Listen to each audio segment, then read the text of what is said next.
இவங்க ஆட்சியினுடைய தோல்விக்கான பழியை தூக்கி மீண்டும் திராவிட மாடல் அரசின் மீது, திமுக அரசின் மீது இவங்க போட்டிருக்கிறாங்க. மிகுந்த காழ்ப்புணர்ச்சியோட இந்த ஆளுநர் உரை அமைஞ்சிருக்கு. 2-3 இடங்கள்ல ஆளுநர் உரையில சொல்லியிருக்கிறாங்க, சென்ற அரசினுடைய நிர்வாகம் சரியில்லை அப்படின்னு குறிப்பிட்டு காட்டியிருக்கிறாங்க, சொல்லியிருக்கிறாங்க. இதை நாங்க உண்மையா கண்டிக்கிறோம். அப்படி ஆட்சி நிர்வாகம் சரியில்லாம இருந்திருந்தா எப்படி இவங்க சுட்டிக்காட்டிருக்கிற மாதிரி பல திட்டங்களை எங்களுடைய அரசு நிறைவேற்றி காட்டியிருக்கோம். உதாரணத்திற்கு சென்ற வாரம் நம்முடைய முதலமைச்சர் அவர்கள் டெல்லிக்கு போய் நிதி ஆயோக் கூட்டத்தில் நம்முடைய தமிழ்நாடு கடந்த 5 ஆண்டுகள்ல எவ்வளவு திட்டங்களை செஞ்சிருக்கிறோம், எவ்வளவு சாதனைகள் செஞ்சிருக்கிறோம், இன்னைக்கு இந்தியாவிலேயே பொருளாதாரத்தில் 2வது இடத்துல இருக்கோம்னு பெருமை பேசியிருக்கிறார். அதெல்லாம் அவருடைய 1 மாச ஆட்சியுடைய சாதனைகளா? கிடையாது. எங்களுடைய தலைவர், எங்க முன்னாள் முதலமைச்சர், எங்களுடைய தலைவர், எங்களுடைய திராவிட மாடல் அரசுடைய சாதனைகளை தான் போய் டெல்லியில போய் நம்முடைய முதலமைச்சர் அவர்கள் வாசிட்டு வந்திருக்கிறார். அந்த வகையில மொத்த முரண்பாடுகளுடைய உருவமாகத்தான் இன்றைக்கு இந்த ஆளுநர் உரை அமைஞ்சிருக்கு. ஏற்கனவே நல்லா இருக்கக்கூடிய திட்டங்களை கெடுக்கிறத எதிர்கட்சிகள் நாங்க வேடிக்கை பார்த்துக் கொண்டு இருக்க முடியாது. எங்களுடைய அரசு, திராவிட மாடல் அரசு கொண்டு வந்த ஒரு திட்டம், அரசுடைய முத்திரை திட்டமான நான் முதல்வன் திட்டத்தை முடக்கியிருக்காங்க, பேரை மாத்திருக்கிறாங்க.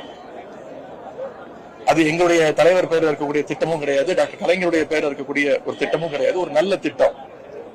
ஏன் நீக்கிருக்காங்கன்னா, நான் முதல்வன் அப்படின்னு சொன்னாலே மக்களுக்கு எங்களுடைய தலைவர் திரு முத்துவேல் கருணாநிதி ஸ்டாலின் அவருடைய பேர் தான் மக்களுக்கு ஞாபகம் வரும் அப்படிங்கிற ஒரு சிறிய குறுகிய எண்ணத்தோடு அந்த திட்டத்தோட பெயரையே நீக்கியிருக்கிறாங்க.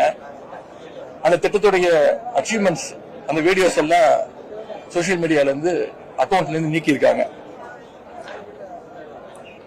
தமிழ்நாட்டில் இன்னைக்கு ஒவ்வொரு நாளும் பல்வேறு பிரச்சனைகள். ஆனா எத்தனை பிரச்சனை நடந்துட்டு இருந்தாலும் இன்னைக்கு முதலமைச்சர் கோட் சூட் போட்டிருக்காரு, இன்னைக்கு முதலமைச்சர் வேட்டி சட்டை கட்டிருக்கிறாரு, இன்னைக்கு முதலமைச்சர் டிஃபன் பாக்ஸ்ல லஞ்ச் எடுத்து சாப்பிடுறாரு, கோட்டையிலேயே சாப்பிடுறாரு, அவர் வாயில அவரே வச்சு சாப்பிடுறாரு அப்படின்னு அவங்க கட்சியுடைய வர்ச்சுவல் அபியூசர்ஸ் எல்லாம் இப்படிப்பட்ட கண்டென்ட் எல்லாம் ட்ரோல் பண்ணிட்டு இருக்கிறாங்க, ட்ரெண்ட் பண்ணிட்டு இருக்கிறாங்க.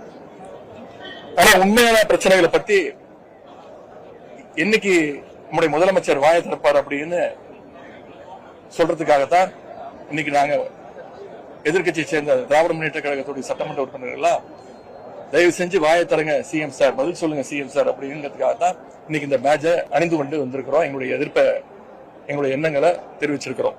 அதுவும் எப்போதாவது பேசுற முதலமைச்சர் பாத்தீங்கன்னா அப்பவும் தன்னை முதலமைச்சர் அப்படிங்கறத மறந்து இன்னும் பிரச்சார மோட்லயே பேசிட்டு இருக்கிறாரு.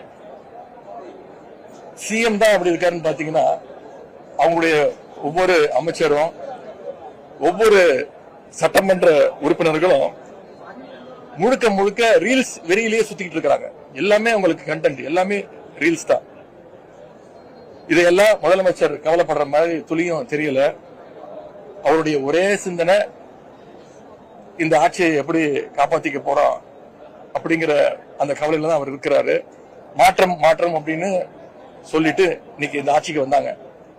ஆனா இன்னைக்கு பொதுமக்கள் என்ன சொல்றாங்க, இது மாற்றம் இல்ல, மாட்டிக்கிட்டோம், நாம எல்லாம் சேர்ந்து இவங்க கிட்ட மாட்டிக்கிட்டோம் அப்படின்னு புலம்பு வச்சிருக்கிறது இன்றைக்கு இந்த அமைஞ்சிருக்கக்கூடிய அந்த அரசு.